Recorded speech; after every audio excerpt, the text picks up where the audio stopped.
মুখ বধির এক মহিলাকে ধর্ষণের অভিযোগ, গ্রেপ্তার যুবক। গত 10ই আগস্ট গভীর রাতে সুযোগ বুঝে তেতুলিয়া খালধার সংলগ্ন এলাকায় বছর 30-এর এক মুখ বধির মহিলাকে জোরপূর্বক ধর্ষণের অভিযোগ করে ওই স্বরূপনগর থানায়।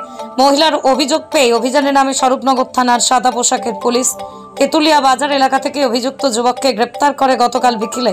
আজ 12ই আগস্ট সকালে গ্রেপ্তার হওয়া ওই অভিযুক্তকে 5 দিনের পুলিশি হেফাজতের আবেদন জানিয়ে বসিরহাট মহকুমা আদালতে পাঠালো স্বরূপনগর থানার পুলিশ। পুলিশ সূত্রে জানা যায় ওই অভিযুক্তের নাম সুজিত গোলদার, তার বাড়ি তেতুলিয়া খালধার এলাকায়।